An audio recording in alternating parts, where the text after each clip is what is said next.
There is a specific kind of silence found only above 23,000 feet. It isn't peace. It is the absence of life.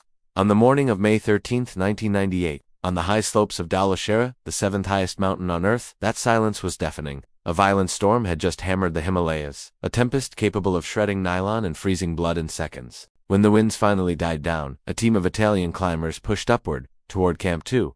They were expecting carnage. They were expecting a debris field, but what they found defied the laws of physics and the brutal logic of the death zone.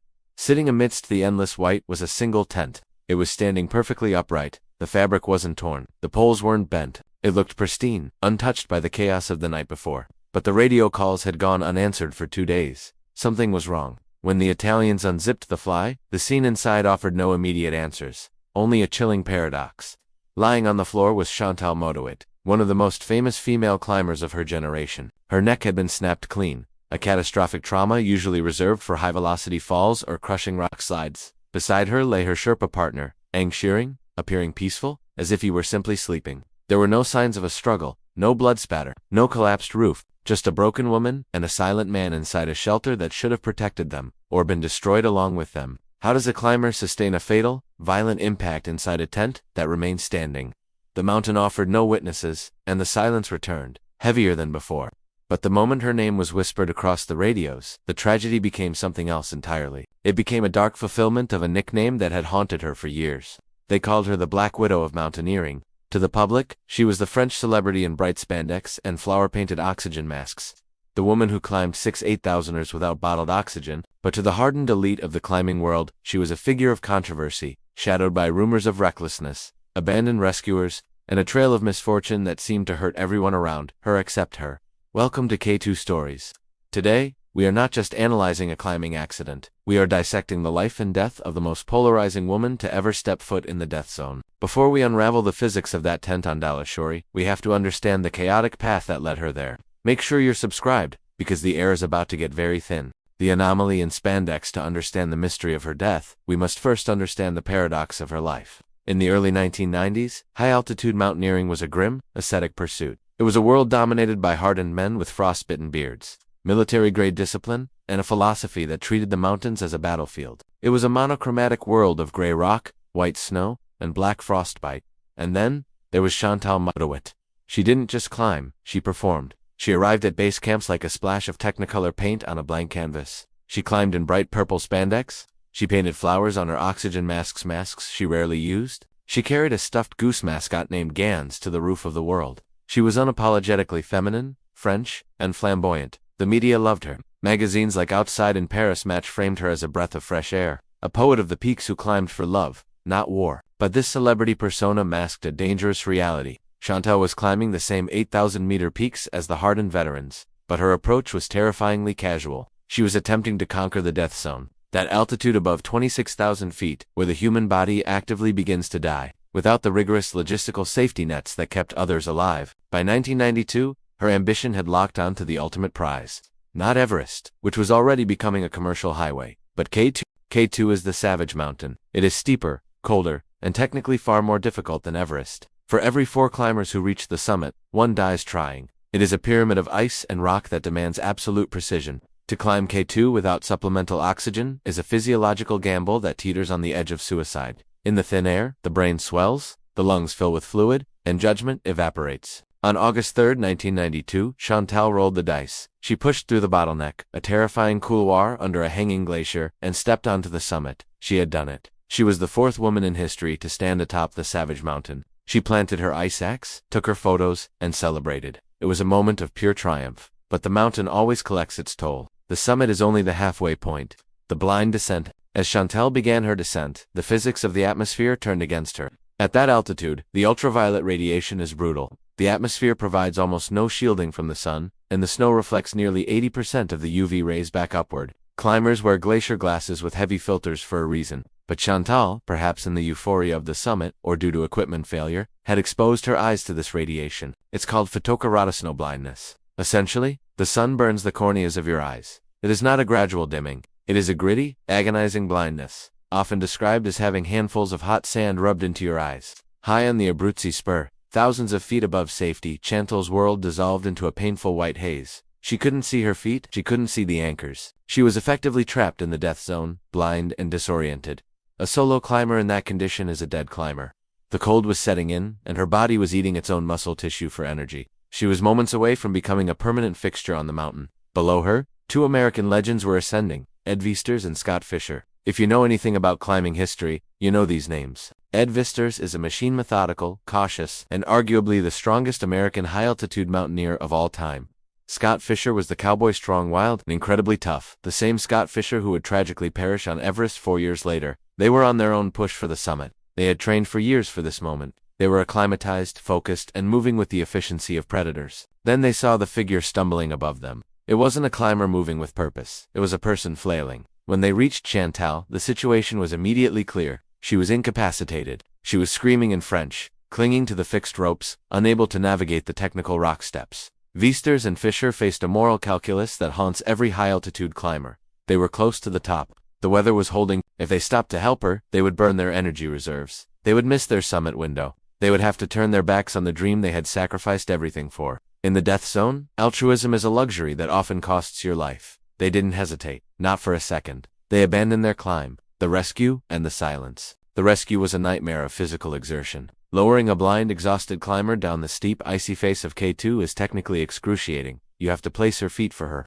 You have to manage her weight while securing your own. One slip from Chantal could pull all three of them off the face, sending them plummeting to the Godwin-Austen Glacier, thousands of feet below. Viesturs and Fisher spent hours short-roping her down.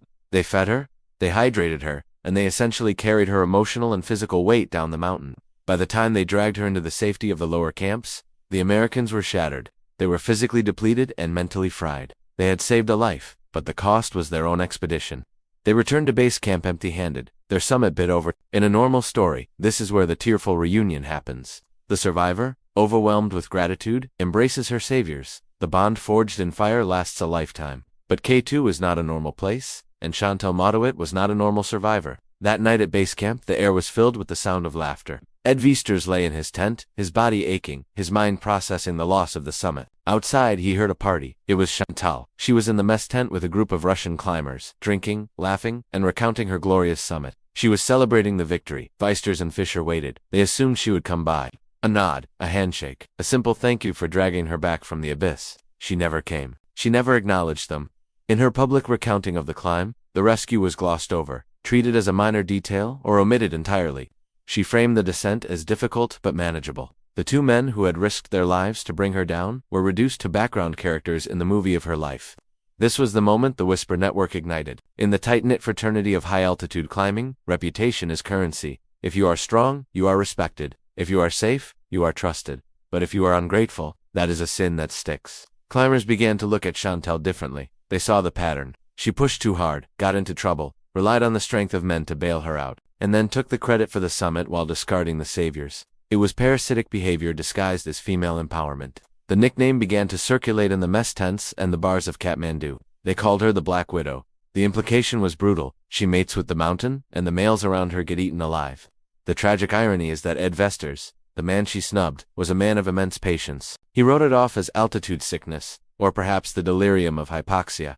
He moved on, but the climbing community has a long memory. They watched as she moved to her next target, wondering who would be the next to sacrifice their dreams for her ambition. And Chantal, she didn't slow down. If anything, the K2 survival emboldened her. She believed she was untouchable. She believed the mountains loved her. But the mountains do not love. They only tolerate. And her credit was running out. By 1993, she was broke, desperate, and looking at the borders of Tibet with a plan that was not just dangerous, it was illegal. She was about to cross a line that would prove the Black Widow moniker wasn't just a nickname. It was a prophecy. The bandit queen of the Himalayas. There is a barrier to high-altitude mountaineering that is just as formidable as the Khumbu icefall, but it is invisible. It is money. By 1993, the romantic era of shoestring expeditions was dying. The commercialization of the Himalayas had begun. The governments of Nepal and China realized that their mountains were gold mines, and they started charging accordingly. To step foot on a mountain like Shishapanya, the permit alone cost around $3,000. Adjusted for inflation, that's nearly $7,000 today. That is just the permission slip. It doesn't include the flights, the porters, the food, the gear, or the insurance. A basic expedition in the 90s could easily run $20,000 to $30,000. Chantal Mauduit was famous, but she wasn't rich. She was living a paradox. She was the darling of the French press, a climbing celebrity, yet she was working part-time in a climbing gear shop in Chamonix just to pay rent. Her sponsorship deals were enough to keep her in spandex, tights, and plane tickets, but not enough to pay the exorbitant permit fees demanded by the Chinese government for climbing in Tibet. Most climbers would have stayed home. They would have saved up for a year, but Chantal operated on a different frequency. To her, the mountains belonged to no one, and certainly not to a bureaucracy. So, she made a decision that was equal parts brave and incredibly reckless. She decided to steal the summits. In the autumn of 1993, Chantal crossed the border into Tibet. She had no permit. She had no liaison officer. She had virtually no support. She was a ghost in the system. Her target wasn't just one peak. She intended to poach two 8,000-meter giants back-to-back, Shishapanma and Cho Oyo. This wasn't just a climbing violation. It was a serious crime. If the Chinese authorities caught her, she faced arrest, massive fines, and a lifetime ban from the Himalayas. She was climbing with the threat of prison hanging over her head as ominously as the seracs above, and she pulled it off. Moving with the speed of someone who knows they are being hunted, she blitzed up Shishapangma, reaching the 26,335-foot summit. She didn't linger. She descended, packed her meager kit, and immediately traversed to Cho Oyo. Within days, she stood atop her second 8,000-meter peak. 2 giants, 0 permits, alone. When the news broke, the climbing community was split. To the rebels and the anarchists, she was a folk hero, a punk rocker in a world of corporate climbing. She had bypassed the gatekeepers. But to the establishment, and to the climbers who played by the rules, this was further proof of her instability. It reinforced the narrative that Chantal Mauduit believed the rules of physics and the rules of man did not apply to her. She was surfing on luck, and luck is a finite resource. The Death Zone reunion, 2 years later, in 1995, Chantal brought her circus to the main stage, Mount Everest. This was her 4th attempt at the roof of the world. Her goal, as always, was absolute purity, no supplemental oxygen. To climb Everest without gas is to voluntarily enter a state of slow suffocation. At 29,035 feet, there is roughly 1/3 of the oxygen available at sea level. The body cannot adapt to this. It can only survive it for a matter of hours before systems begin to shut down. On May 10, 1995, Chantal was pushing for the summit on the southeast ridge. She passed the balcony. She passed the south summit. She was tantalizingly close to the top, but at 28,700 feet, the biological debt she had accrued came due. Hypoxia is a cruel killer. It doesn't always panic you. Sometimes, it sedates you. It makes you feel warm, sleepy, and confused. Chantal's motor functions collapsed. She slumped into the snow near the south summit, barely conscious, unable to coordinate her legs. She was effectively a statue, freezing into the landscape. Climbers passing by saw her. In the death zone, the morality of the altitude dictates that you are responsible for yourself. Rescuing an incapacitated climber at 28,000 feet is nearly impossible. It requires immense strength and puts the rescuer at extreme risk of exhaustion and death. Many climbers walked past, focused on their own survival, but one man stopped. In a twist of fate that would seem heavy-handed in a fiction novel, the climber who found her was Ed Viesturs. Yes, the same Ed Viesturs who had abandoned his summit bid on K2 3 years earlier to save her. The same Ed Viesturs she had snubbed at base camp. The man who had every reason to walk past her, to look at the woman who had never thanked him and say, "Not this time." Viesturs was leading a client, preparing for his own summit. He saw the figure in the snow. He recognized the suit. He recognized the woman. For a moment, history suspended itself on the ridge. Viesturs faced the ultimate test of character. On one hand, there was the summit, the Holy Grail. On the other, the Black Widow, the woman who had already cost him one major summit. It would have been easy to rationalize passing her. She did this to herself. She's climbing without oxygen. She knows the risks. But Ed Viesturs operates on a code that is older than the sport itself. You do not leave a living person to die if you have the power to help them. He didn't walk past the karma of the climb. Viesturs, along with fellow climbers like Robert Schauer, initiated a high-altitude rescue that was nothing short of miraculous. At 28,700 feet, simply lifting a person feels like deadlifting a truck. They had to rouse her from her hypoxic stupor. They had to short rope her, dragging and guiding her stumbling form down the corniced ridge, past the Hillary step, and down to the South Col. Every step was a gamble. If Chantal slipped, she could pull Viesturs off the mountain. If Viesturs exhausted himself, he would die too. For the second time in 3 years, Ed Viesturs was risking his life to save Chantal Mauduit from her own ambition. They got her down. They pumped her full of oxygen and dexamethasone, a steroid used to treat brain swelling. She survived. But this time, the silence at base camp was different. It wasn't just awkward, it was hostile.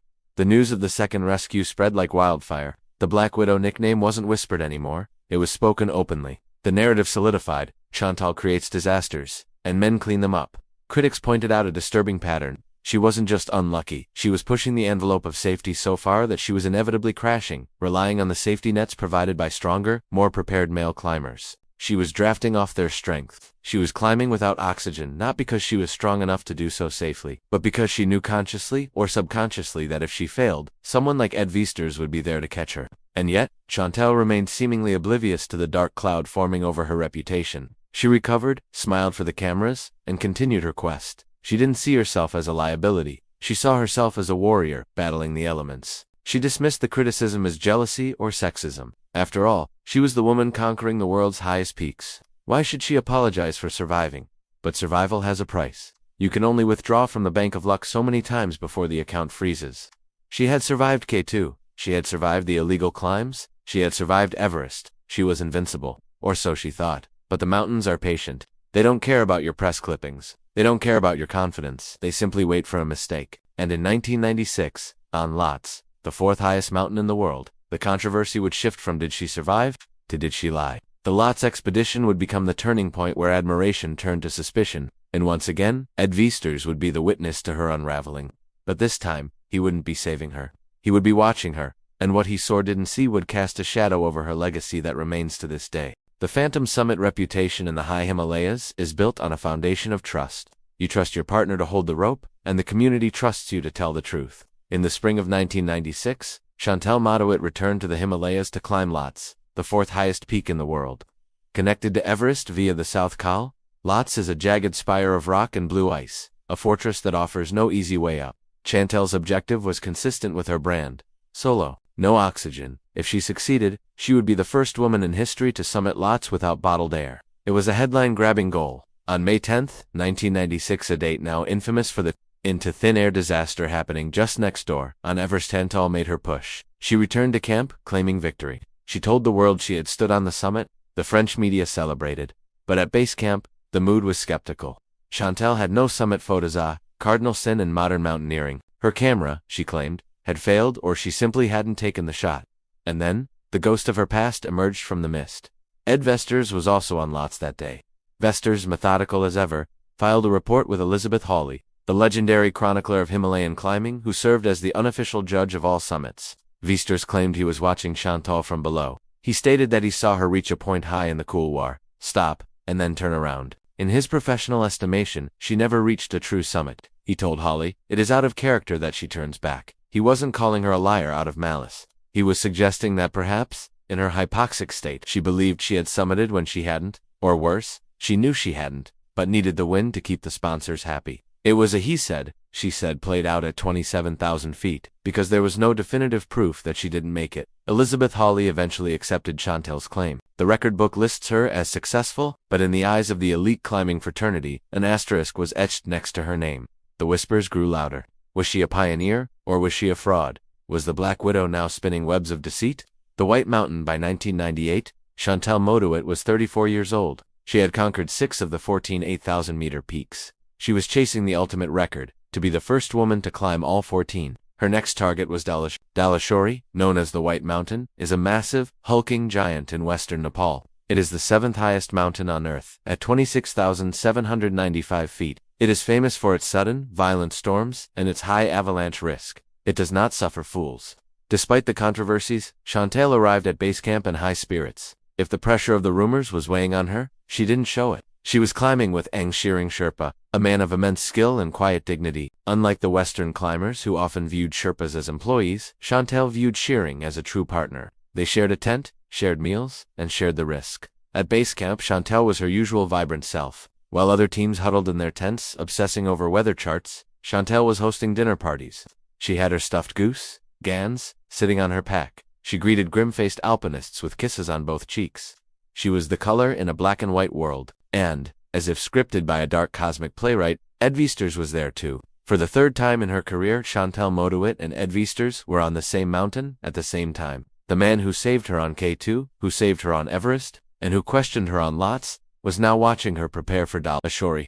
Their relationship was complex, a mix of professional distance and the bizarre intimacy of shared trauma. The silence of Camp 2, May in the Himalayas, is a volatile time. The jet stream is shifting, and the window for a summit push is often a matter of hours. On May 11th, seeing a break in the weather, Chantal and Ang Shearing moved up the mountain. They climbed strong and fast, establishing Camp 2 on a snow plateau around 21,300 feet.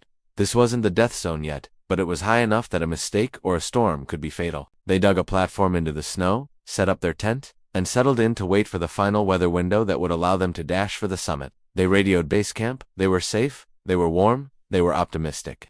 That night, the barometer dropped. The mountain exhaled. A storm slammed into the upper slopes of Dhaulagiri, burying the mountain in spindrift and howling winds. At base camp, the tents shook violently. Up at Camp 2, the conditions would have been terrifying, the roar of the wind sounding like a freight train, the relentless accumulation of snow pressing in on the nylon walls. But seasoned climbers know how to handle storms. You keep the vents open to prevent carbon monoxide buildup. You take turns knocking the snow off the roof so the tent doesn't collapse. You wait it out.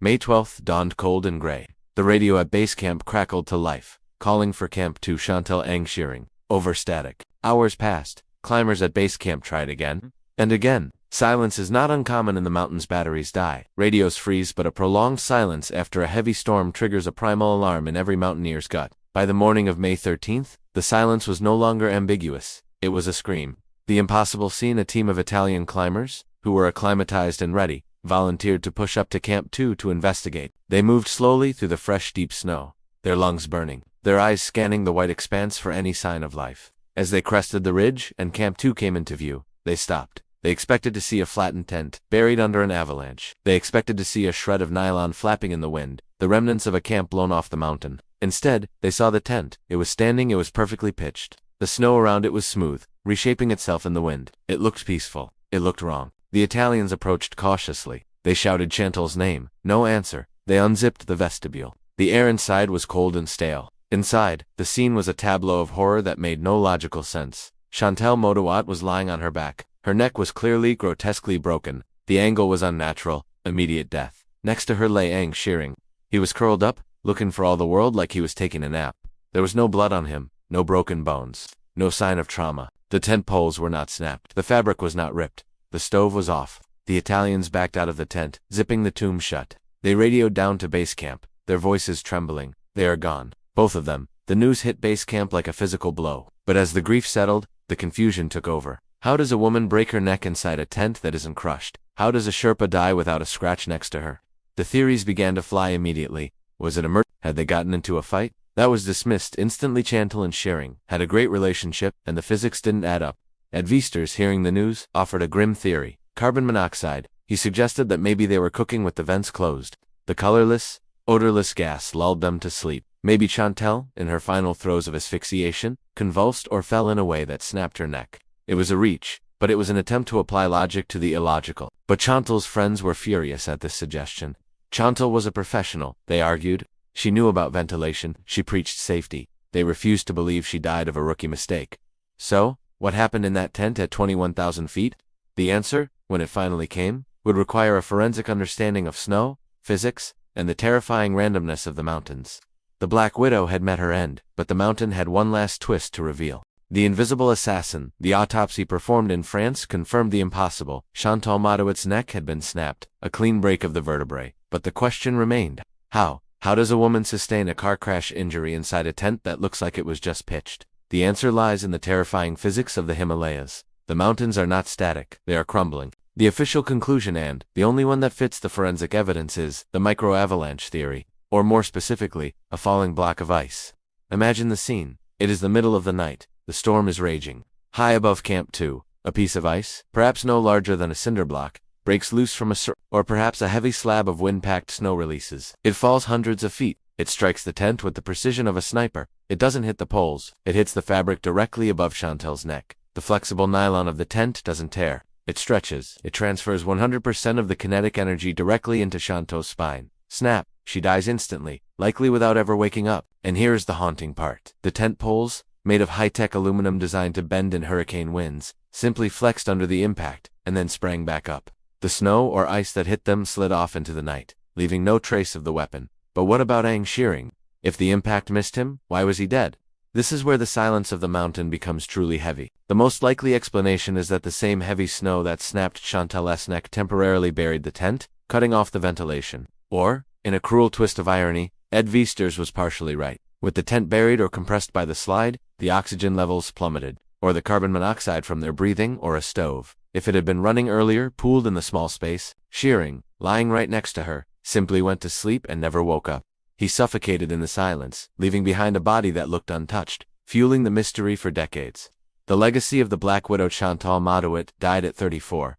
She left behind a legacy that is as complicated as the knots climbers tie to save their lives. To her friends, she was a pioneer. She was the woman who brought humanity, color, and love to the coldest places on Earth. She proved that you didn't need to be a bearded, stoic man to climb 8,000-meter peaks. She climbed with a stuffed goose and a smile. She was the poet of the peaks, but to her critics, and to the ghosts of the men who saved her, she remains the Black Widow, a cautionary tale of unbridled ambition, a climber who withdrew too much credit from the bank of luck. The narrative suggests that she used people, specifically men, as rungs on her ladder to the stars, only to eventually find herself alone on a night when no one could save her. Her death feels like a grim cosmic balancing act. She spent her career escaping death by the skin of her teeth, often relying on others to pull her back from the edge. But on Dhaulagiri, in the privacy of her tent, there was no Ed Viesturs, there was no Scott Fisher. There was just the mountain, claiming what it was owed. The tragedy of Chantal Mauduit is not that she died. Almost all extreme alpinists accept that risk. The tragedy is that her death validated her nickname.